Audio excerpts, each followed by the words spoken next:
Robert. Thank you for joining me. Hi, Eyla. Nice to meet you. Nice to see you. Great to be here with you. Yeah. It's an honor to sit in this virtual space with you. I live and work in patterns because I'm in the world of birth and fertility and postpartum, and I do a lot of birth trauma work. So at the foundation of that birth trauma work is understanding the experience that that woman might have had in utero and in childhood, and how what she learned or the consciousness absorbed in those experiences then play out again in adult life. And so as I was looking through your work and really just enjoying it, and I said, I want to talk to him about patterns. And that's, so much of your work and what you do. And so I've heard many people throughout my life say, this is random. Life is so random sometimes. And I've never ascribed to that because I, from an early age, never understood the world to be that way. And I love what you say, which is, no, it's not random. We just don't understand the pattern yet. We call it entropy. We call it randomness, but actually it's not random at all. It's just the pattern we haven't yet perceived. What becomes available to us?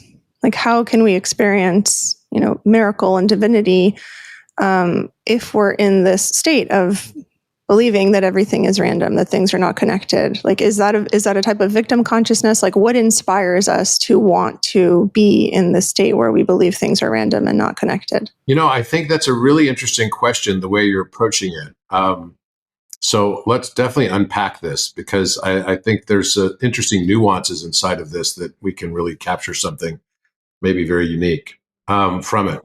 So I believe that we tend to want to believe in our own separation from the rest of the world around us. There is a strange sort of comfort inside of that, because we find in that our identity. We spend the first part of our lives, from the time we're children until we get to probably our middle age time frame, really deciding what we are not. And that's how we define our personalities. It's whatever brings me shame or guilt or displeasure is going to be that which I am not. So we spend the first half of our lives saying, I am not this, I am not that. And then we judge those things that we believe we are not in all the other people around us. And this is a type of deflection. So we find comfort in this, because in defining what we are not, we can find, we believe, who we are, our own individuality, our own separation. But as we get in the back half, the latter arc of our life, the feminine arc of our lives, we start to notice that actually the pattern is really showing us all the things that we had formerly disintegrated from our personas are now coming back into our world, and we are needing to integrate those things back into ourselves. And so the latter half of our lives becomes a focus of, I am that I am, which is paradoxically the name of God, right? The name of God is the I am that. So you're not separate from anything. And so this is when you start to realize the patterns. In order for us to believe I am not that, we have to close ourselves off to seeing the patterns that exist. And it becomes beyond our perception. Just like all the aspects of ourselves that we're not aware of, we can't see in ourselves. This is what happens because, an eye cannot see itself without the aid of a mirror. Whereas consciousness cannot experience itself or cannot perceive itself without dividing itself into mirrors. And we are those divisions of those mirrors. So all our relationships, all the people we meet, all the circumstances we encounter, all of the experiences that we hold and have in our lifetimes are there to direct us in the first half of our life to create this separation, because that's the journey that we're on in the outer world. And we forget that the outer world is really just a projection of our inner world. So the outer world becomes so complex that we can't see the patterns. And I used to believe in coincidence. And whenever we do perceive a pattern, we say, oh, that's just a coincidence. Well, mathematically, it cannot be so, because you start to model it out mathematically. And now we have the benefit of ChatGPT. You can actually ask ChatGPT to tell you the mathematical probability of the circumstance that you believe to be a coincidence. And you're going to find that most times those mathematical probabilities are so beyond anything that you could ever imagine. When I started doing it recently, I started asking ChatGPT this question, and I found that actually, when I mathematically did the probability on it with ChatGPT, it came out that the probability that this was a random occurrence was 10 to the 38th power. Okay, so that's the number one with 38 zeros behind it. So a one chance out of a number with 38 zeros behind it, that is a statistical improbability, that it's an impossibility. That's when you start realizing that what we thought was coincidence is really just a pattern we haven't yet perceived because we didn't zoom out far enough to be able to perceive it. And you're right, that limits our ability to be able to see the miracles that are happening around us every day and the magic that's happening all around us every day, and that you are the creator of your entire experience. I mean, what systems are in place that keep us in the belief system that there are no patterns? I mean, I can think of a few because there's so much, like you said, so much of childhood is I am not that. And that, that's supported by a parent saying, do not be this way or I will disconnect from you. Do not be this way or I might love you less, right? There's that. There's also school. Either, school is really a way to divide the winners and the losers. I mean, I believe that that's what the unconscious mind starts to understand is I have to be this way or I am this kind of thing, right? It's this duality that says, it keeps us incredibly separate. And then I end up reflecting on it, with my own daughter, and it's like we've taught her she's separate from everything else. And then she's going to spend the rest of her life trying to figure out how everything's connected, and she's actually not separate. Yeah. So I wonder, what are the systems that you perceive to be in place that, it's like bring us those 2 steps back. It's like 1 step forward, 2 steps back. Like, what is continuing to hold us in this non-belief of patterns? I think that, the whole education system teaches us not to look at pattern. And not only does it not teach us to look at pattern, it teaches us to not look at connectivity between disciplines that we're studying. We believe that science is very different than art, and art is very different than the fine arts that might include music, or we don't see the connection between mathematics and music, for example. But anybody who is good at music theory would tell you that all of music theory is based on mathematics. There's not a single aspect of it that's not. And so people that just want to experience the mathematics in the form of music and just feel their way through it are just choosing to experience mathematics in a different way, using their ears rather than their eyes. And geometry can be said to be the music that we experience with our eyes. Architecture is the music we experience with our eyes. But we also get a feeling from it. There's a resonance. It may not be audible to the ear, but it's felt. And this is where we start to have to realize that all of the subjects that we studied in school were actually not separate at all. Applied mathematics is geometry, applied geometry is physics, applied physics is chemistry, applied chemistry is biology, applied biology is psychology, applied psychology is sociology, applied sociology is philosophy, and applied philosophy is back to mathematics. It's all connected. It's all a circle. So all the things that we think are entirely separate and different, actually the anatomy of our brain actually shows us already that they're not separate and different. The left temporal lobe of my brain, which is right here, is where I process mathematics. But where I process music is right here. So it's literally just a mirror effect. One is through the right brain, which is where I'm experiencing music. And the center of my brain is where I experience geometry.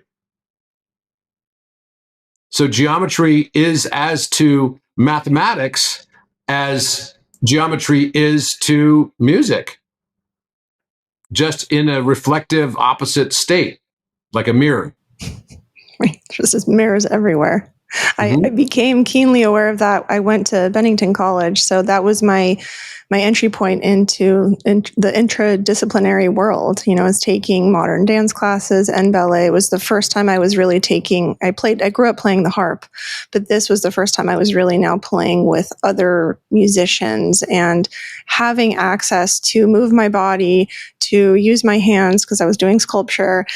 All of this was being stimulated, and then I could no longer see any of it as separate because I started, collaborating with one of the piano players, and I was like, I'm going to make this sculpture, and we're going to get someone who does lighting, and they're going to match the lighting to the way that you play the piano, and then I'm going to, so it just became this really magical, beautiful world for me, and I couldn't imagine learning any other way. I said, where was I? What was happening the last, I don't know, however many years, because it always felt so separate. And that, like you said, might be one of the challenges with the education system. Absolutely, it is. I'm a sculptor myself, and I noticed that as well, which has been, such an important aspect of this, to be able to see the interconnectivity of all of it, and so freaking beautiful, so beautiful, just across the board beautiful, and I'm so grateful that I got to experience this part of my life. I thought that all of this. I was a musician when I was in college. And I gave it up because I didn't think I was going to be good enough as a musician to make money at it. So I needed to get serious about life. And so, I went into business instead, and I went to MBA school and all that. And I gave up music. But now in this latter part of my life, as I reconnect to all these aspects of the things that I said, I am not that. And I had this perception as well that musicians weren't necessarily serious. I had respect for musicians who made professional careers of it, but I looked at it and I never told anybody that I was a musician, in fact, because I didn't think that that was in line with who I wanted to become. So I had to give it up. Well, in the latter part of my life, I'm now reconnecting to my musical roots. And, I've done a lot of work in music theory as a result, and which is also the nexus of mathematics and geometry.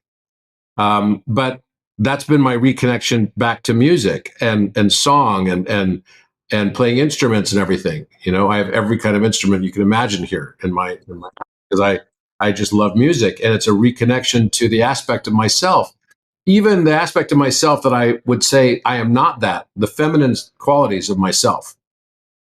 Right. I sort of disembraced those qualities early in life. And now I've had to start to re embrace those qualities as I've gotten at this stage in my life. Again, it's all part of the I am that I am stage of life. What becomes available to you as you integrate those things that are actually a part of who you are that you said were not a part of you? Like, what has become available to you? Because I know what becomes available to us when we stay divided, right? Which I'd love to ask you about. But what did become available to you? What opened up for you? Well, what became available to me was probably the most profound aspect is greater connectivity to my own emotions. So the more things that you cast aside in my desire to be a successful man in the world and align with my masculine, go deeper and deeper into my masculine responsibility, abundance, manifestation, all these things. I did all those things. But then I got to a stage in my life where I was like, somehow that seems kind of empty, and was very disconnected from my emotional state. So, in that, as I started to reintegrate things that were more the feminine qualities of myself and the traits as well, whether it was my connection to music or art or any of the right brain activities like sculpture, right? As I got deeper and deeper into those things, the inner alchemy was allowing me to connect to even deep, dark, hidden emotional states that I didn't even know existed, that I had buried so deeply within my subconscious that they would show up in the world around me. I would be confronted by these issues because you start to realize that all the things that you judge are the things that you attract. Until you no longer judge what you attracted, you'll experience those things in your outer world over and over and over again. So the greater connection to my emotional state has been the most profound aspect of change within myself, I would say. Wow. And yeah, and it sounds like that's one of the huge secret ingredients to harmony in, let's say, romantic relationship or parenting our children, because I work with so many families, and across the board, one of the main pieces that women express they need more of is this emotional availability from their partner. For example, if we're working together in a consultation, preparing for the birth experience, it's this connection to the emotion that's not there. And, if that connection is not there for the man, how is he able to really hold that space for the woman who is going through this arc? So when you've tapped back into this, that emotional world became more available to you. And then the wounds, let's say, within that, or the hidden experiences, what was beneath the surface there, came up for you to alchemize. And it's funny because I think a lot of women would say that they want men who are more connected to their emotional state. I think they all say that, but I'm not sure that it's actually what they truly desire. I think what they want is they want a man who can connect to their emotional state, and that actually they become very fearful at times if the man is too connected to his own emotional state. Right. Because that doesn't give them a lot of confidence that he can necessarily provide and create a secure environment. Because to be in the feminine all the time for them, and with their partner also in the feminine all the time, doesn't necessarily give them the vibe that it's a stable environment all the time. So I think that the desire is to connect to a man who is at least in touch with his own emotions enough that he can be deeply in touch with her emotional state. It's a level of emotional mastery, right? If he's in touch with them enough, he can articulate and navigate them so that they don't actually offload and impact her. In a sense, they don't offload onto her, but he has the mastery to hold the space, right? So if he has that mastery and she's kind of in her wild, watery world, he can hold that. But that's because of his emotional mastery, not because he's in his super watery world as well. So I agree with you for sure. I mean, it's for me, there's this art of containment that comes in the dynamic I see, in birth, when women really do have to go into a deep surrender to their body and to the process and to, the divine unfolding. So if the man has that mastery, he can hold that space or be the riverbanks, so to speak. But when they are so disconnected from it, they can't even hold that space. And I think that's what it is. Like, he's checked out, he's watching Netflix on his phone or whatever it is. He can't be connected to her emotional state unless he has the ability to connect to his own. And what we're talking about here is how men grow up. I mean, we're taught at a very young age, don't cry, don't do this, don't do that, don't be too emotional. How in the heck, and when the chips are down and everyone's freaking out, right? How are you going to lead and be a responsible leader? And so we often take that as, oh, I'm not supposed to be connected to my emotional state, when it doesn't really mean that at all. In fact, in order to be able to, there is a way for you to be a leader and for you to be in that structured masculine, riverbank stage. But in order for you to get there, you have to be at ease and aware of your emotional state. And it's kind of a tall order for society and for women to ask for that of men. It's not built into our society to make men that are like that. And so what's happened is now you have men who are getting more in touch with their emotional state, and taking on more and more of the feminine characteristics as a result. I just think it takes longer for men to go through that cycle. And I don't think I really don't believe that the answer is, 8th place trophies. You know what I'm saying? It's like everybody wins type of thing. I don't think that necessarily is the answer also. I don't even know what the answer is on this, but I have to say that at least in my own case, it took me a long time to learn to get in touch with my own emotional state so I could bring myself back to the masculine and also be the container. I perceive it to be really a deficit in initiations that young boys experience today. I mean, cross-culturally and historically, there were initiations of every kind in with all groups of people. And now the way we're set up, it seems to be less and less. And I wouldn't necessarily say like a bar mitzvah is an initiation. It's a marking of passage of time. I just give that example because I had a bar mitzvah, but, that initiation really is not there. For many, it's going off to university. And then for some, it's even just becoming a father. That's the first time they feel that they step into some sort of initiation, and it's jarring. It can be incredibly jarring. And so I wonder how we can reintegrate that for young men, young boys, and young girls. But there is such a big focus on we are separate. And as an anthropology major, I know that we came from a different place of we actually are one and we are together and we work together to create this other stronger unit, to survive in the world, amongst the nature and everything that it has to offer. So it's incredibly individualistic, in a sense. And I don't know that boys and girls are given that opportunity to really initiate. And then relationship can be quite hard.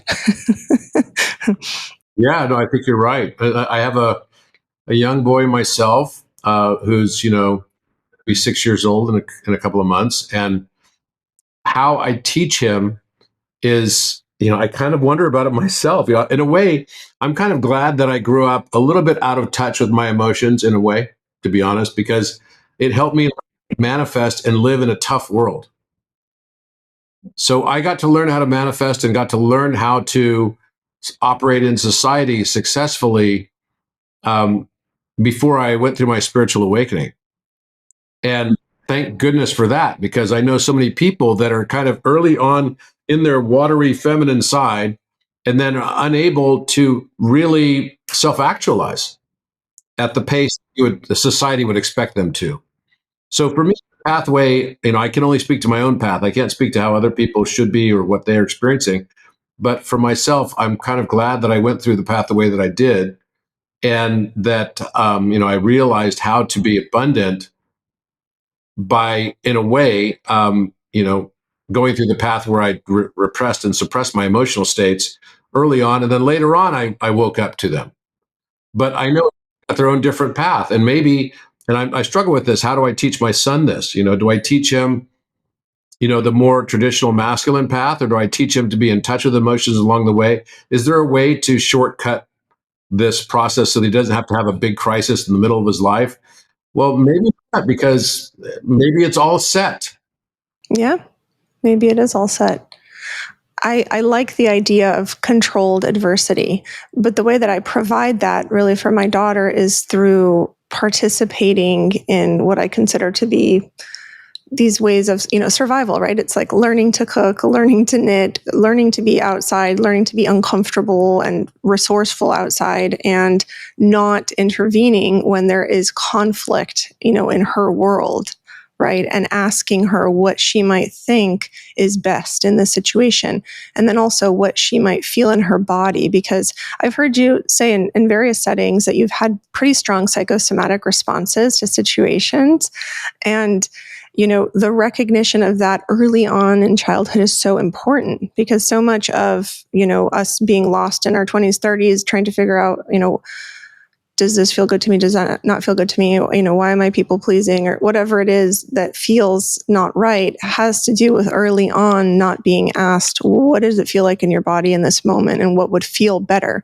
So I think the invitation for a child to reflect on what would feel better in that moment, or in this conflict, what's coming up in the body, that's how they can stay connected and navigate challenging situations.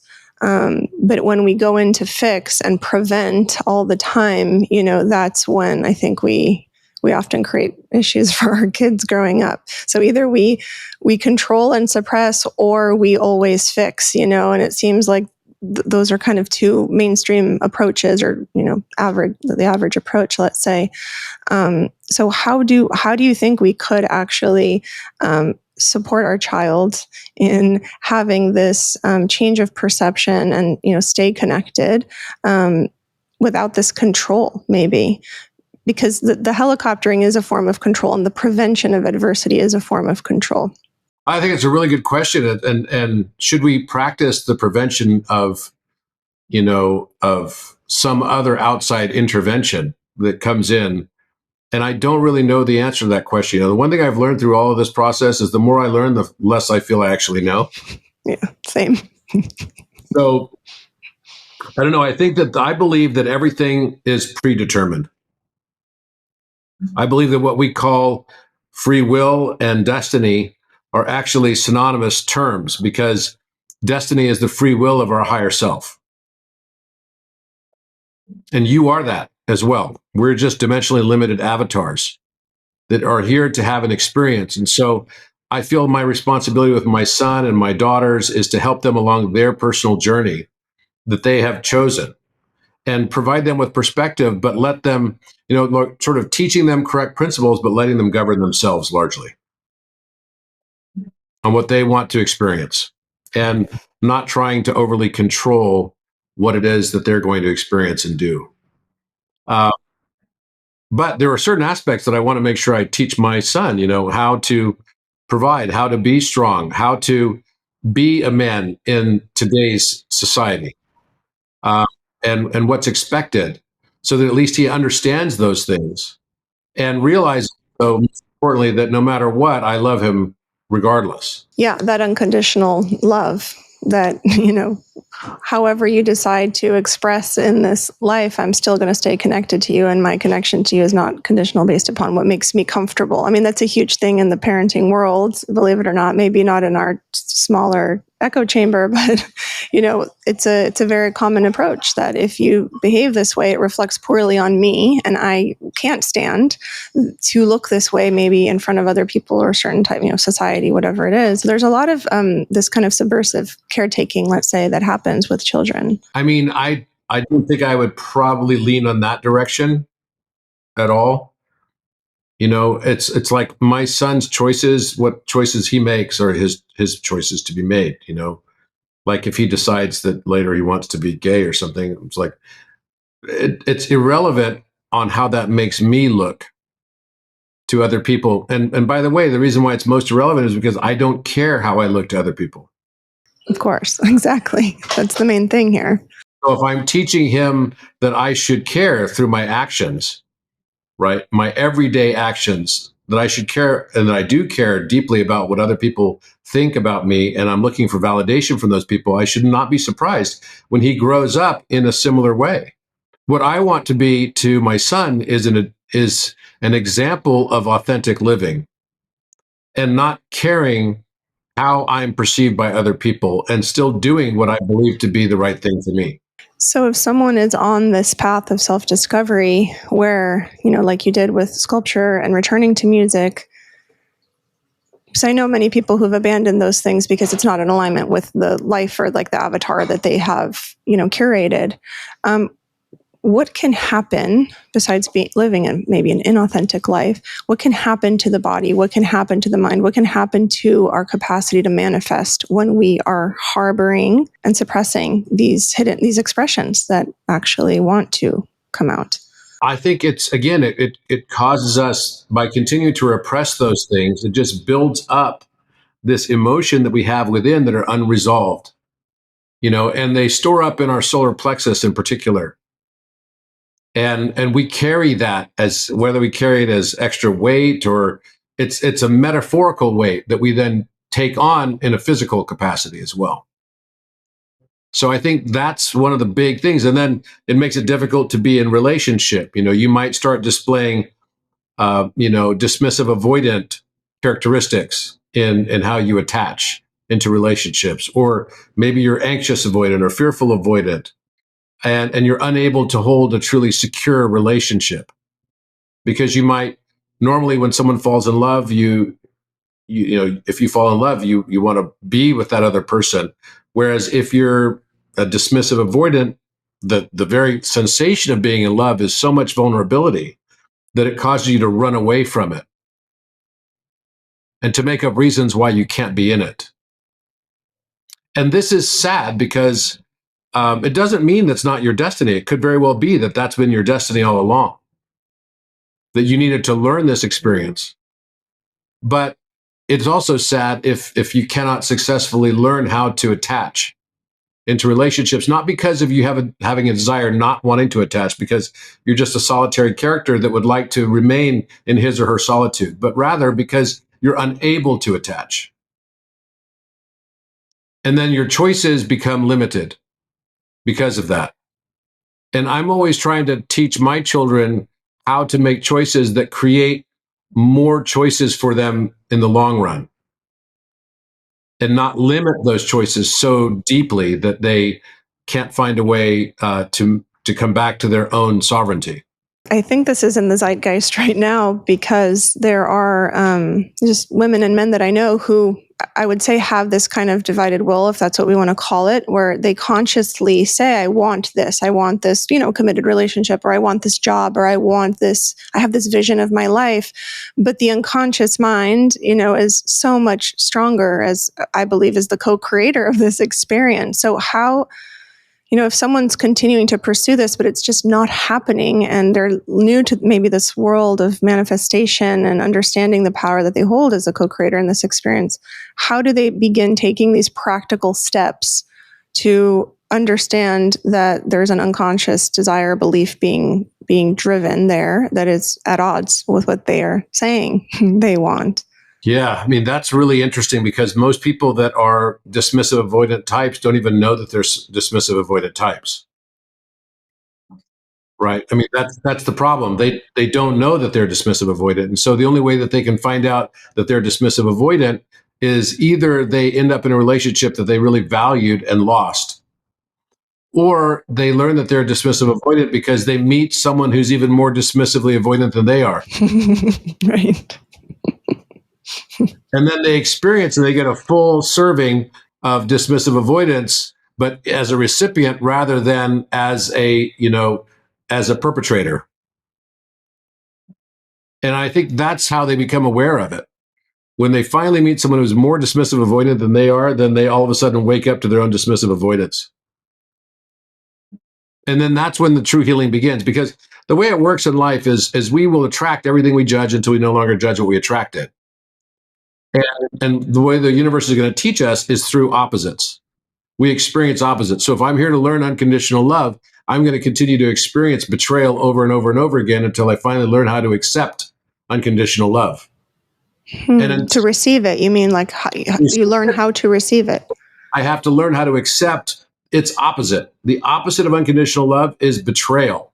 So until I've learned to accept betrayal, that it exists, doesn't mean I need to condone it, doesn't mean I need to cheerlead for it. It just means that I need to learn to accept that it exists. Because until I've learned that, I haven't yet learned unconditional love. Gosh, that is so intense. Like, how does one actually accept betrayal when it might threaten their very existence? Like, it might set off every instinct to survive possible within their system because of maybe something that occurred in childhood or whatever it is.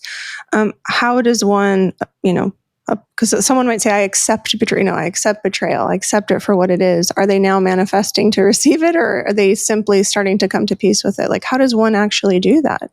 You come to terms with it and no longer judge it negatively. Yeah. The way you'll know this is it no longer triggers you. Mm-hmm. If you get an emotional response because you see someone else betraying someone else, and your immediate reaction is no longer, damn, man, I can't believe, I hate when people do that. When someone betrays someone else, I really can't stand it because, it's so bad. They leave a man down. That's just so against my ethos. The moment that you no longer feel that triggering point is the moment that you started to integrate and start to understand what true unconditional love is. So when you're no longer triggered is when you no longer need to learn. When the student is ready, the teacher appears, right? And so as we go through life, the patterns that we have of always experiencing betrayal start to teach us that maybe the reason I'm always experiencing betrayal and seeing it in my outer world is because I need to learn to accept it so that I can really learn what I'm supposed to learn, which is unconditional love. So if you're experiencing a pattern of situations, circumstances over and over and over again, Ask yourself, what is the opposite of that thing? And that's probably what you're here to learn. But the universe is going to continue to give you that same experience over and over and over again with increasing severity until you finally learn to accept it. Once you finally learn to accept it, then you don't need to experience it over and over and over again anymore. And it starts to go away. This is the concept of you'll attract everything you judge until you no longer judge what you attracted. Well, because it's this focal point, whether or not, because we hold that judgment, it's actually just a focal point. It's taking up a lot of energetic real estate. So how can it not come to pass in our little matrix that we've created? Right? If you truly wanted to learn romantic love, then what are you going to experience here in this world? If that's your deep, conscious desire, you will chase after romantic love and never find it. You will experience the opposite of romantic love. Fake relationships, people that are in the relationship with you for the wrong reasons, over and over and over again, until you finally learn to accept the existence of that thing and let go of the notion that you have of romantic love. That's the moment that romantic love will find you. True romantic love. So you could do this with anything in your life, like literally anything. Okay, what does that formula look like? Whatever you will continue to seek. That's why I don't like vision boards very much. Vision boards, I think, tend to put separation and space between us and the thing that we want to have. Because it's an energy of longing is created because you see the thing. Right. And what you resist will continue to persist. So if the thing that you're feeling like you're feeling lack, and so you would like to always have abundance. So then you put like a picture of you with a really nice car or a boat or whatever on your refrigerator door, right? If you can figure out a way to make that photograph trigger within you this feeling of you already have it, you could use that in a winning way, right? Because the best way to manifest something is to feel as if you already have it. Feel the gratitude, feel the love, feel as if it's already been achieved, it's done. But if you're still thinking of it as an outside object, or it could be the dream man or dream woman that you want in your life. If there's still an outside object, you don't realize that it's already there, then it'll continue to just become more and more elusive from you. When I'm working with a woman on birth fears, very often where we arrive, like the apprehension about the birth is actually not about the marathon of birth itself, but what happens after, which is the mirroring with her child, the actual moment of parenting. And what she says to me, one woman in particular, I remember she said, I actually realized I don't know, like what I had, I really don't want to do with her. And I don't have a concept, like I don't believe that it's possible for me because I have no blueprint for being a connected mother who's non-judgmental and loving and kind and present, right?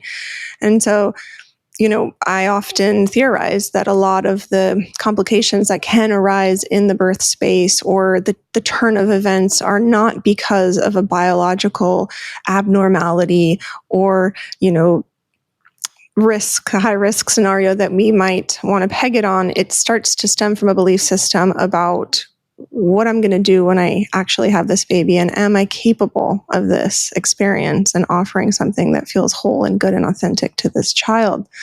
So do you think there's value? Because you've talked about the future is in the past and the past is in the future. So is there value? I'd love to know more about that. But is there value in a woman and a man, of course, before becoming a father, to to address this blueprint that they might have gotten as children, so that they can prepare for parenting?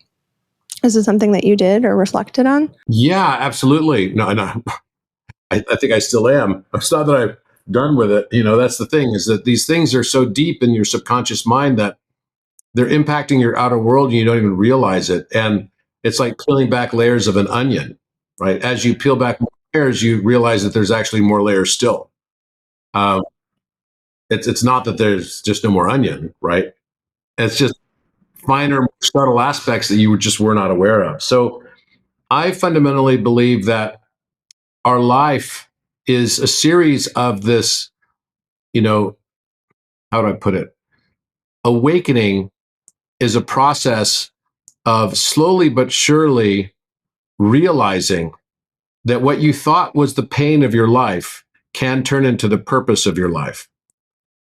So awakening is a series of softenings that allows your pain of suffering and difficulty to transmute into the purpose of your soul's evolution. And that can be a very beautiful thing. And then you start realizing that judgment was the source of my suffering, but actually suffering is a source of my enlightenment. That all the scars and all the difficulties that I faced and everything that I became aware of, as long as I'm aware of it, especially in this mental matrix that we live in, awareness is key to all of the advancement. Becoming aware of something is 9/10 of the challenge, right? Just getting past the denial stage. And this is true with any 12-step program, right? We know that denial is the first thing that everybody suffers from. And in a sense, whenever we push something into subconscious from our conscious mind related to ourselves, there's a reason and there's an emotional state attached to that that we were just not willing to feel. And this is how you can have circumstances where someone might have been abused as a child and not even remember that they were abused as a child. Oh, yeah. Yeah. Yep. Because they've so deeply repressed it because they simply can't face it. So, but every word along this awakening journey, every word that needed to be spoken but was never spoken, and every emotion that needed to be felt but was repressed and not felt, will both need to be spoken and felt in order for us to get to the next stage of true authenticity. And authentic love is the highest frequency vibration we can experience. And we just come to terms with our own darkness, even the aspects of ourselves that we want to hide from everyone else.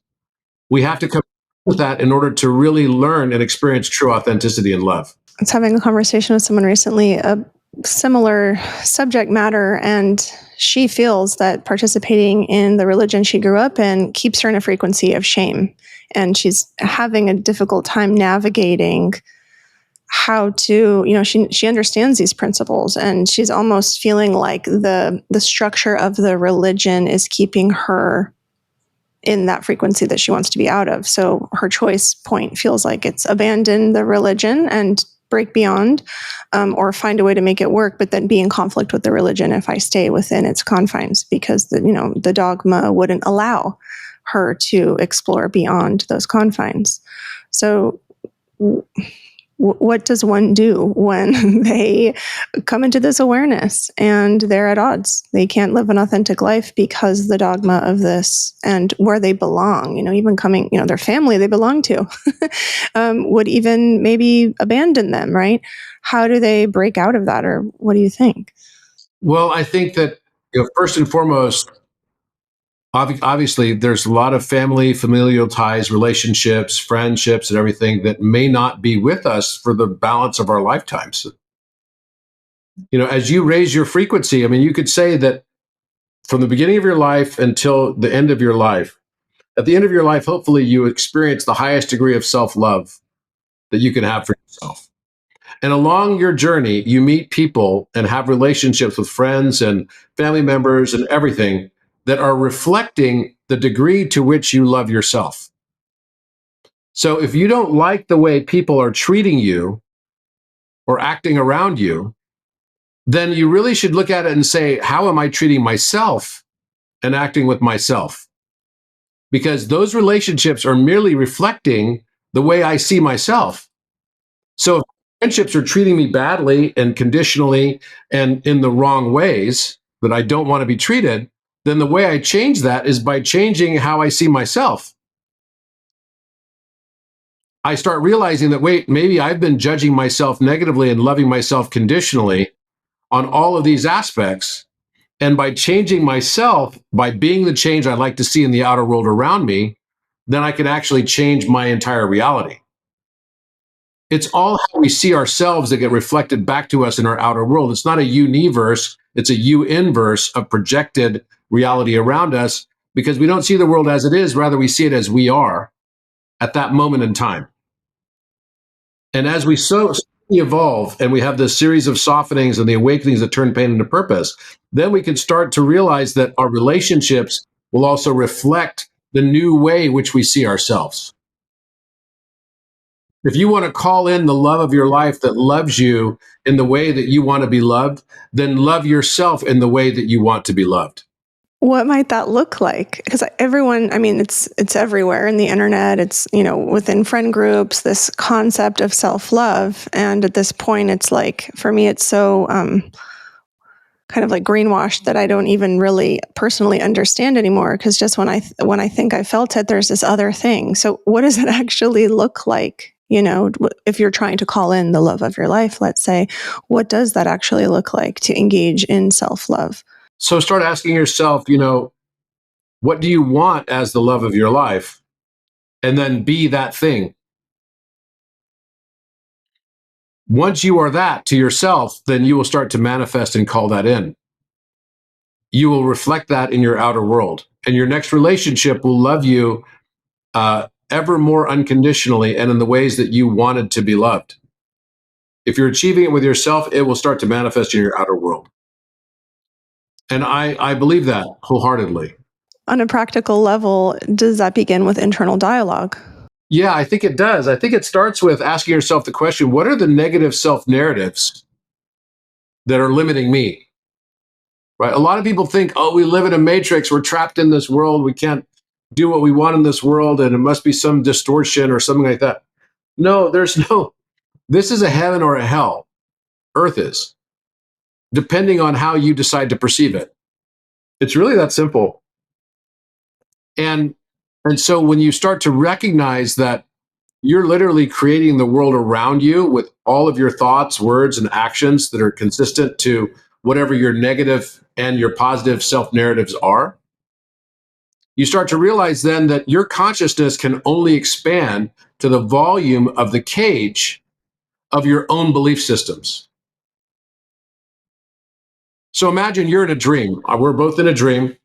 And in your dreams, you're dreaming the first person narrative. You're the narrator of your dream.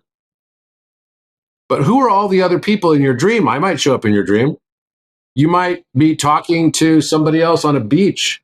You're seeing all this light on the beach in your dream, but your eyes are closed. Where are the photons coming from? It's a simulation, in effect, and a mind emergent simulation. And all the other people in your dream are still you. Because who's dreaming it? Well, you are, just you're the higher self. Right? And I said that destiny is the free will of the higher self. So the higher self wants you to experience this dream as the narrator, as the first person perspective. And so it creates all these other avatars of other people all around you who are still part of you. The only one who's perceiving the separation is all the people that are the avatars, but actually it's still the same dreamer. This is just an analogy for what we're experiencing here on Earth, in Earth life. Right? So when you start to recognize that, then you start thinking, oh, wow. So what are the negative self-narrative and limiting belief systems that I have that are limiting me from being able to experience my best, highest form of life and expansion? And once recognized, it's a matter of exercising the muscle, so to speak, because I feel it's very fatiguing in my practice of it. It can be because you're going against maybe years and, loyalties to belief systems and so much that it can feel fatiguing. But is it just a matter of first you begin saying it differently? You rewrite them, so to speak, and you continue to say them until you begin to feel that new truth in the body, right? You make the connection to the cells and to all of these layers of our physical being. Is that the next step? Yes, absolutely. That's exactly what it is. Yeah. And I guess when things start to shift in your perceived reality, it's working. Yeah, absolutely. Absolutely right. Yeah, it's a hot topic within my world, of birth, because it's hard to take responsibility for those narratives sometimes. You know, I know like victimhood can feel really juicy. It feels really juicy and kind of delicious to say like, I'm not responsible for this. It's happening to me, because to take the responsibility requires the accountability and the work. And it's really uncomfortable. You know, we come into contact with guilt and shame, which we otherwise would not want to, you know, but in that space, a lot of alchemy can happen, you know, and that's what I do say to women. We're finding the purpose of this experience through that pain, like you said, and sometimes the meaning of life actually comes through that alchemy. Women end up becoming doulas, for example, or they say, I want to go into midwifery now, and now I see that through the traumatic birth experience, I've now been able to access a deeper purpose as to why I experienced this way. So when we go through this process, how would you say someone, if they're looking for that meaning, right? This is like the big question, maybe. How do we identify that meaning? You know, some of us, I have a friend, she's in her mid-40s, and she's now coming into contact with this. And she said, you know, I've felt lost for so long. I'm trying to find that meaning. What am I here to do? How can we identify that? Do you know? I mean, do you know the answer in this process? Well, I think, first of all, we all have one major meaning, right? Here on earth, I believe, and that is to learn love. How to love and how to be loved. It's really that simple. And the only way you're going to do that, because of the nature of the U inverse, is to really learn authentic self-love. So you can really say that's the whole reason we're here, is to learn true, authentic self-love. The rest of it is just sort of window dressing. We're here to learn how to feel.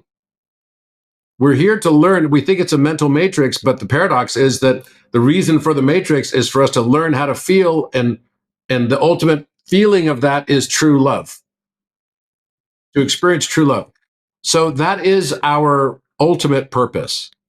And whatever you do in your life, whatever, you know, that is, you choose your vocation, you choose your, you know, sort of branch of study, whatever you do that is going to be most consistent with you being able to realize that authentic self-love is going to be the right path for you. But that also means you have to be able to provide for yourself, right? Because if you're not really in truly authentic self-love, then you're not going to provide for yourself, and you're going to find yourself always in lack. Because ultimately, the truth is, you just feel like you're not good enough. That's the result of being in scarcity. Yes. Wow. Robert, thank you so much. This has been a beautiful little journey. I look forward to seeing you again soon. Yeah, likewise.